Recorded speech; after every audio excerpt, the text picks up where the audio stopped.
মায়াপুরে এই হলো নতুন মন্দির টিউবিপি। এই বড় মন্দিরটি আগামী বছর শুভ উদ্বোধন হবে আর নতুন মন্দিরে ভগবানকে নিয়ে যাওয়া হবে।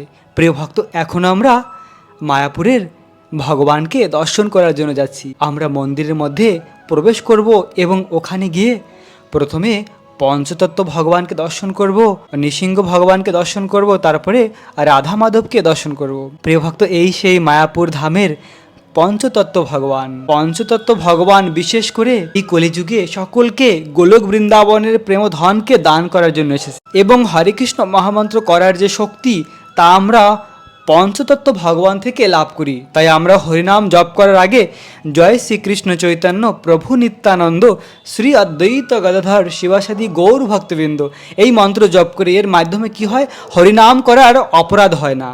হরিনামে অপরাধ করার প্রবণতা নষ্ট করে দেয় পঞ্চতত্ত্ব ভগবান। প্রিয় ভক্ত, এখন আমাদের দর্শন হচ্ছে নরসিংহ ভগবানকে।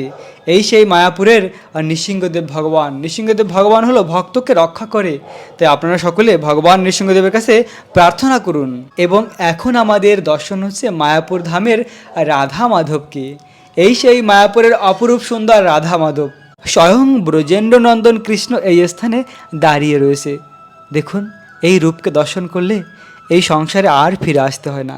কুন্তী মহারানী প্রার্থনায় বলেছেন, হে ভগবান, তোমার এই অপরূপ সুন্দর মুখমণ্ডলকে দর্শন করলে এই জগতে আর ফিরে আসতে হয় না। ভবতো দর্শনম যস্যাৎ আপুনর ভব দর্শনম। কুন্তী মহারানী এভাবে প্রার্থনা করেছে ভগবানের কাছে, হে ভগবান, তোমাকে দর্শন করলে এই দুঃখময় সংসারে আর ফিরে আসতে হয় না। তাই তো কুন্তী মহারানী বলেছেন, হে ভগবান, যে সকল দুঃখ কষ্ট আমাদের জীবনে ছিল বনবাসের সময়, সেই কষ্ট দুঃখ আবার আমাদের দিয়ে দাও। কেন?